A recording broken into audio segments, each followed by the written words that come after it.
Salut. Bienvenue dans le Média Aloha News. Merci de me recevoir, encore une fois. Il y a quelques années, on s'est vu. Là, je te revois. On dirait que tu es rentré dans une salle du temps. Tu es devenu frais, encore plus frais qu'avant. En mode végéta. Ouais, c'est ça. Beaucoup. D'ailleurs, lors de la dernière interview, justement, tu as sorti un nouveau projet là, il y a un an, qui s'appelle Evo, donc le volume 1. Quel a été l'accueil du public, justement, avec ce genre de projet? Très bon accueil. J'appréhendais un peu, tu vois. J'appréhendais un peu parce que je savais que ça allait en surprendre plus d'un. Mais finalement, les gens ont suivi le pas, en fait. Ont suivi l'évolution. Je te l'ai souvent dit, moi, j'essaie toujours d'apporter quelque chose de nouveau dans chaque projet. Mais celui-ci était particulièrement un peu plus évolué, on va dire, tu vois. Donc, j'appréhendais pas mal, mais finalement, lorsque j'ai sorti les morceaux, les clips, je me suis vite rendu compte que les gens, que la musique en fait parlait d'elle-même, quoi, et que les gens kiffaient. Après, il y a toujours les fans de la première heure qui sont un peu décontenancés, mais c'est des choses que je peux comprendre. Quand tu dis, dans ce projet-là, il y a vraiment eu des choses qui ont évolué. Quelles sont les variables qui ont changé, les configurations qui ont fait que Nov a évolué? Dans un premier temps, je pense que c'est le fait de bosser avec d'autres compositeurs, parce que j'avais pour habitude de toujours écrire, réaliser et tout faire moi-même, tu vois. Et là, lorsque je suis arrivé en studio, j'ai rencontré des compositeurs qui m'ont proposé des trucs, et moi, je venais de sortir comment ça s'appelle, le projet Culinade un an avant, et voilà, j'avais plus de jus, quoi, tu vois, j'avais plus d'inspiration, et justement ces compositeurs m'ont permis de trouver un nouveau souffle, quoi, tu vois, et de ce fait, ça m'a permis de trouver des nouveaux flows, de nouvelles mélodies, une nouvelle manière d'écrire. C'est ça qui a apporté cette différence-là. Et dans ce projet-là aussi, ce que j'ai remarqué, c'est que tu t'es vraiment pris la tête sur les clips. Il y a eu Dan For Me, il y a eu RIP et Quand vient la nuit aussi. Ceux qui disent aussi. Il y a ceux qui disent aussi. Ouais. Voilà, c'est vraiment des clips ultra différents. Et moi, en tout cas, j'ai été surpris justement par cette nouvelle dynamique au niveau de l'image que tu as essayé de développer. Ouais, ça fait naturellement, hein. Je te l'avoue que c'était pas très réfléchi. On a bossé avec des réals, ils sont deux, ils s'appellent Omar. Un s'appelle Omar, l'autre s'appelle Gary. J'ai commencé à bosser avec eux sur le clip RIP. Tu m'envoies des textos, veux qu'on se fasse un resto. Je pourrais faire l'escroc, mais non, il faut que je reste pro, tu sais. Ça a matché tout de suite, tu vois, les visions, l'entente, la manière de travailler. Et puis, on a fait Il y a ceux qui disent derrière. On a fait Quand vient la nuit, le dernier en date, là, d'un premier. Et le fait de bosser avec les mêmes réals, ça permet d'avoir une bonne dynamique, un esthétisme logique, tu vois, tout au fil des clips. Et c'est ce qui permet d'avoir une vision, une image claire de Nov. Mais comme je te dis, ça s'est fait de manière très naturelle. Tu as parlé d'un morceau qui s'appelle Il y a ceux qui disent non. Ça me rappelle aussi un peu le titre de Wallen. Wallen, ouais. Celle qui a dit non, justement. La question que se pose, c'est que tu as dit non à quoi finalement? Moi, j'ai toujours dit non à la même chose, c'est-à-dire ne pas me travestir. Tu vois, je l'ai toujours dit, je l'ai toujours revendiqué, j'ai envie d'être moi-même. Tu vois, j'ai eu l'occasion de rencontrer des gens, des DA. J'ai eu la possibilité de passer de l'autre côté. Quand je dis de l'autre côté, c'est pas forcément péjoratif ou quoi, mais quand tu passes de l'autre côté, tu as beaucoup de concessions à faire. Et la première concession à faire, c'est au niveau de la musique. Et moi, je suis un artiste, donc moi, ce que je veux faire, c'est quand je sors du studio, j'ai envie de me dire putain, le morceau il tue, je suis pressé de le balancer, et pas de me dire oh, j'aime pas trop le morceau, mais les gens ils vont kiffer. Mais moi, je kiffe pas, tu vois ce que je veux dire? Et moi, j'ai dit non à ça, c'est à ça que j'ai dit non. J'ai envie d'être moi-même, et quand bien même ça explose pas, tu vois, quand bien même je fais pas le disque de platine, le disque d'or, au moins je kiffe ma musique, quoi. C'est le principal. Peut-être que plus tard, je ferai de la musique.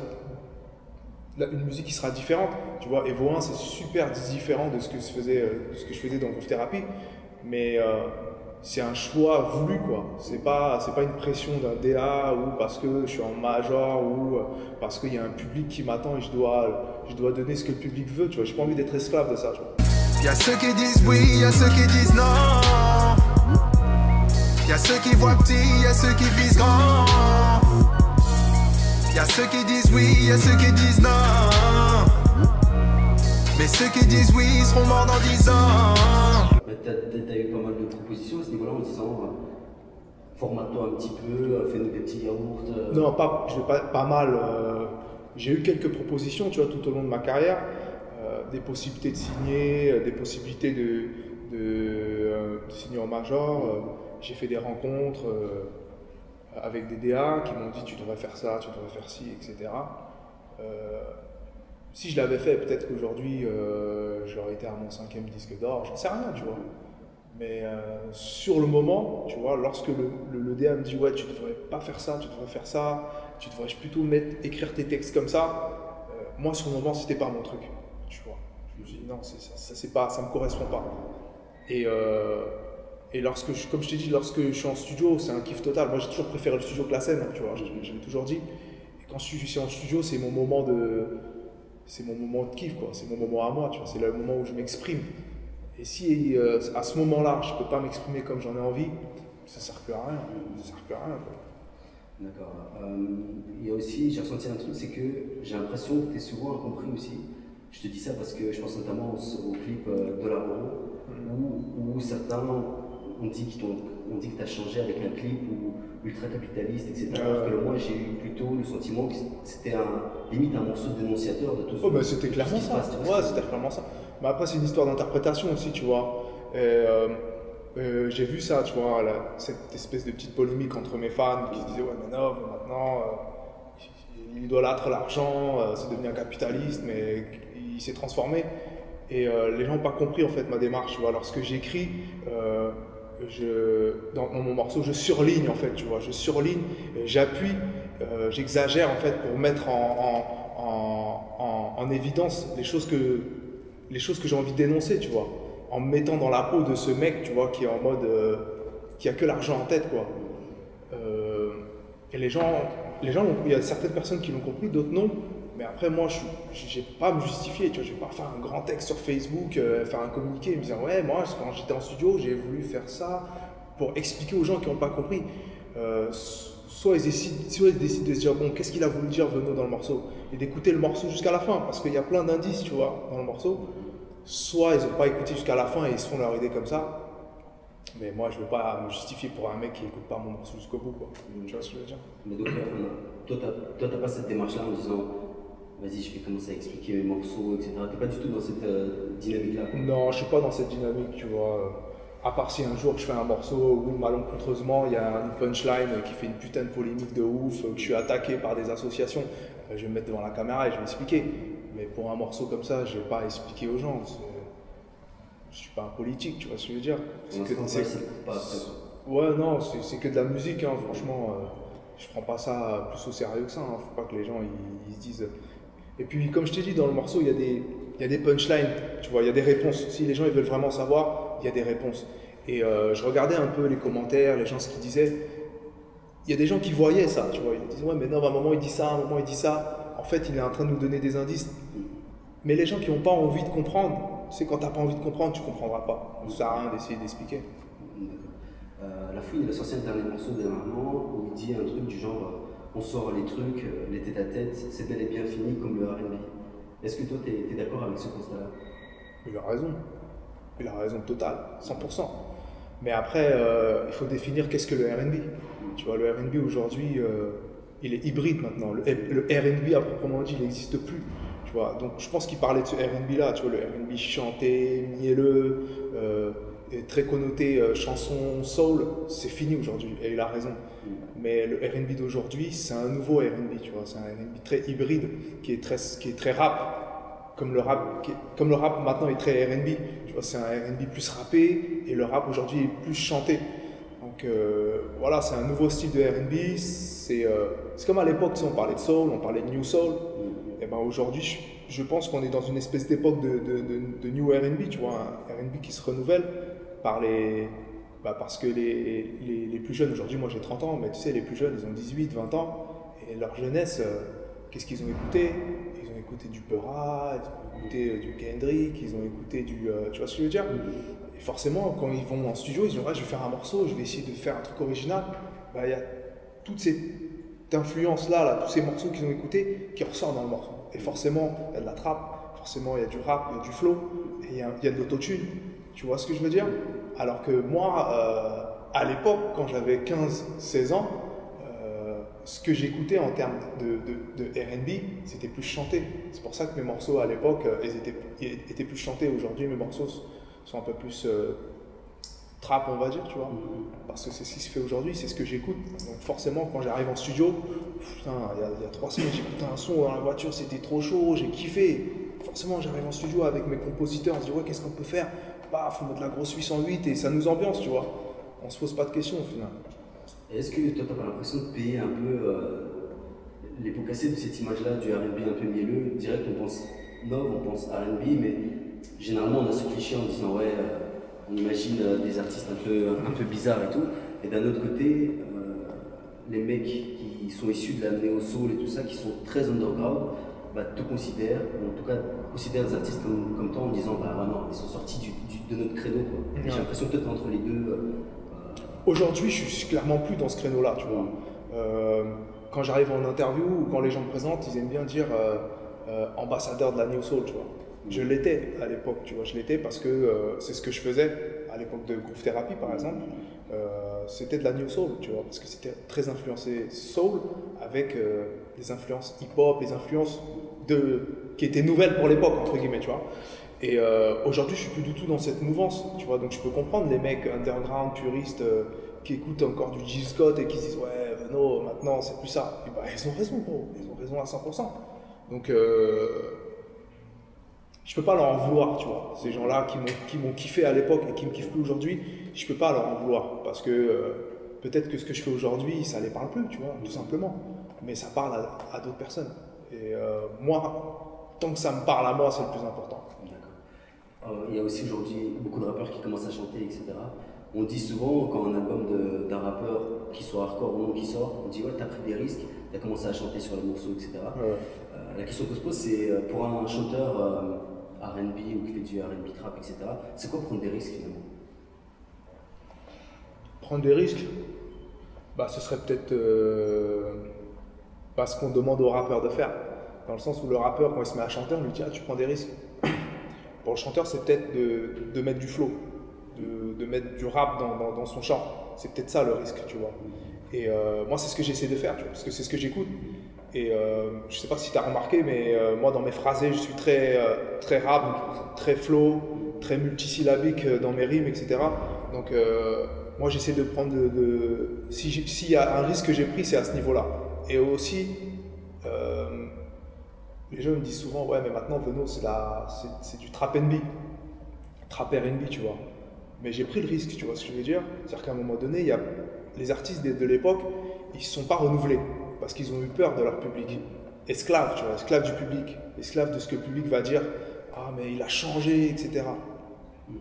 Ben, moi, je kiffe ça. Moi, j'écoute la musique, je kiffe et je me bats les couilles, tu vois. Je sors. Si les gens ils comprennent, tant mieux. S'ils ne comprennent pas, tant pis. Mais au moins, j'ai pris le risque, tu vois, et au moins, je suis en accord avec mon temps. J'ai pas envie d'être là à 30 balais et me dire putain, je fais encore des sons de l'époque quand j'avais 20 ans, que moi-même je kiffe plus, pour que les gens qui ont 30 ans, qui ne vont sûrement pas acheter mon scud, pour qu'ils se disent ouais, c'est lourd, et que j'ai une espèce de reconnaissance des puristes, tu vois, ça sert à rien du tout. Voilà. Dernièrement aussi, tu as fait quelques feats, notamment avec Niro, avec Kerry James aussi sur son dernier album. D'ailleurs aussi, toi tu as invité sur le remix de $. Est-ce que tu as des rappeurs avec lesquels tu as envie de collaborer comme ça en tête? Je pense à Joke par exemple. Moi j'aime bien Joke. Moi je l'ai dit à l'époque lorsqu'il avait sorti son album Atiyaba, que je kiffais vraiment son univers parce que je considérais qu'il ramenait quelque chose et qu'il prenait réellement des risques dans les prods, dans l'image, etc. Donc moi j'aime bien ce que fait Joke. Après, toute la nouvelle mouvance là aussi j'aime bien, tu vois. J'aime bien Nino, Hamza, j'aime bien ce que fait Hamza, tu vois. c'est très rap tout ça, tu vois. Rap chanté finalement, tu vois. Rap chanté. À part Joke où vraiment lui, il n'y a pas de chant, pas d'autotune, tu vois.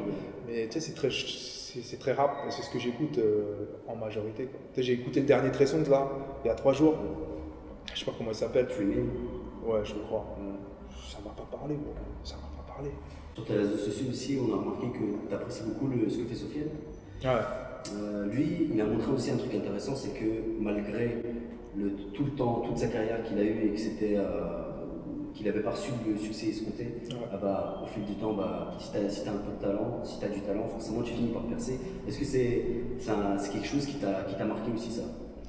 Bah, forcément, tu vois, forcément je fais le parallèle avec moi, parce que un peu comme lui, déjà, en plus on a eu l'occasion d'en parler, un peu comme lui, tu vois, on est des artistes reconnus dans le domaine professionnel, tu vois, les gens connaissent un peu mon blaze, mais on n'est pas reconnu aux yeux du grand public, les gens ne nous connaissent pas, et donc moi ça va faire un moment que je suis là, quoi. Ça va bientôt faire 10 ans, et on va dire que j'attends mon heure sans l'attendre réellement, tu vois, sans l'attendre réellement, mais si elle arrive, je vais pas cracher dessus, tu vois.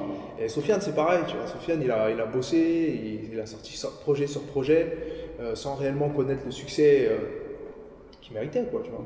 Et un jour, paf, va savoir ce que c'est, tu vois. La chance, être là au bon moment, ou faire un morceau qui prend et qui lance la machine. Et ça donne de l'espoir, tu vois. Au moins tu te dis, tu fais pas ça pour rien, quoi. Un jour ça va prendre. Tu as aussi participé à une campagne de sensibilisation qui s'appelle Asiatique de France. Ouais. Tran, c'est marrant. Mon docteur s'appelle Tran, tu le connais? Bah alors, Bruce Lee? Vous parlez super bien français. Ce qu'il y a de bien avec vous, les Asiatiques, c'est que franchement, vous êtes discrets, travailleurs, vous faites pas de vagues. Invisible. Travailleur. Tu dois bien savoir masser. En tant qu'asiatique, c'est chaud dans le milieu, dans le show business finalement. Est-ce que toi, tu as eu des mauvaises expériences dans le show business ou pas du tout? Non. Franchement, je réfléchis, mais non, franchement, non. Ça peut paraître curieux, hein, justement, tu vois, parce que moi, comme on en parlait au début de l'interview, moi, je suis arrivé par la porte soul. Donc, la porte soul, c'est vraiment, tu sais, black music. Et quand je suis arrivé, j'ai pas eu ce jugement-là. Putain, mais c'est pas un Renoir, c'est un Asiate qui vient chanter la musique de Renoir, putain, c'est un voleur. Tu vois, je l'ai jamais entendu en face de moi. Et au contraire, les gens, lorsqu'ils me voient, ils me disent putain, je pensais que c'était un Renoir et tout, mais en fait, un Asiate, c'est un truc de ouf, tu vois. Que des commentaires, que des comportements positifs, tu vois. Du coup, non, je pourrais pas dire que, à mon niveau, j'ai pas connu de difficultés, tu vois. Après, peut-être que les difficultés, elles sont là, en fait, mais que je les vois pas, tu vois. Mais je les ai jamais ressenties, je les ai jamais vécues en direct. Il y avait un mec qui t'a interpellé sur Twitter et tu lui as répondu de manière assez franche. Il a dit en Shinto comme quoi c'est une insulte. Ouais. En France, est-ce que tu as l'impression justement que les gens ne se rendent pas compte que les clichés sur les Asiatiques relèvent du racisme finalement? Bah oui, ils s'en rendent pas compte, gros. Tu vois, parce qu'on est tellement effacés, on parle tellement pas. Quand je dis on, je fais une généralité, on n'est pas tous comme ça, tu vois. Ce serait paradoxal de le dire ça, tu vois. Mais de manière générale, tu vois, nous les Asiates, on aime bien se mettre en retrait. On n'a pas envie de se mettre en avant. Du coup, quand on dit Shintok, eh ben, la majorité des Asiates, tu vois, ils vont pas réagir de manière forte, tu vois. Du coup, tu prends ça pour un espèce de mais c'est pas une insulte. De toute façon, il a pas mal pris, tu vois.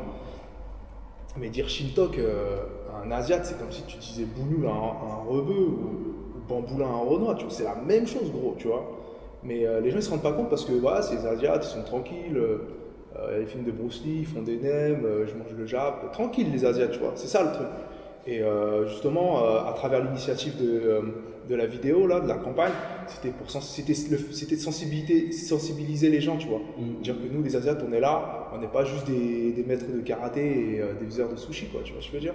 On est là, qu'on existe, on est silencieux, mais on est là, quoi. Et on n'est pas un cliché, tu vois ce que je veux dire. On va revenir à la musique. Il y a Evo 1, ça fait une année qu'il est sorti. On attend aussi l'Evo 2. Il y a beaucoup de commentaires sur Twitter, sur les réseaux sociaux. Est-ce que tu peux nous en parler justement de la sortie? Est-ce qu'elle est imminente? Je sais qu'elle est imminente, mais est-ce qu'il y a des choses à dire sur ce projet? Le projet va bientôt sortir, très très bientôt. très bientôt, il va sortir. En tout cas, ouais, bah, j'ai pas envie de faire patienter plus que ça. Tu vois, les gens, ils l'attendent. En tout cas, mes fans l'attendent. Et bah, je l'ai bossé un peu comme le 1, pour te dire. Ça va être plus ou moins le même format. Le but, c'était d'apporter la version 2 du 1, quoi, en version plus évoluée, avec un an d'évolution en plus, quoi. Parce que je pense qu'il est sorti il y a un peu plus d'un an, le 1. Donc voilà, on sera un peu dans la même veine, quoi. Au niveau des collaborations, il y avait un mec qui t'a posé un commentaire en disant est-ce qu'il y aura Hercule en feat, tu lui as dit, tu as répondu genre ce serait très mais c'est un peu de fil. Ah ouais, mais j'ai dit ça pour rigoler. Même si c'est un. Il fait des chelou, quoi. Il n'est pas clair. Le book Kelly, il n'est pas clair. Mais ouais, c'était pour rigoler parce que bon, pour avoir R. Kelly, je sais pas, faut dépenser combien. Mais. Il y aura des feats sur le projet? Non, il n'y aura pas de feat. Tu l'as pas dit à toi? Ouais, je suis un gourmand. Mais que c'est pas que pour ça, c'est pas que pour ça aussi. C'est pourquoi? J'ai envie de faire mes trucs, tu vois ce que je veux dire. J'ai pas envie de courir derrière les gens, tout simplement. Tu vois. Si j'ai la possibilité de le faire, tu sais, comme avec McTayer, il y a une possibilité de le faire, je le fais. Je kiffe ce que fait McTayer, il kiffe ce que je fais, on se rencontre, on le fait, tu vois ce que je veux dire. Mais j'aime pas courir derrière les gens pour avoir un feat, tu vois, c'est pas intéressant. Donc si ça s'est pas fait, ça s'est pas fait, tout simplement. Est-ce que tu as quelque chose à rajouter? Non, du tout. Merci de me recevoir, ça fait plaisir. Toujours un plaisir de parler avec toi. J'espère une prochaine fois. Merci.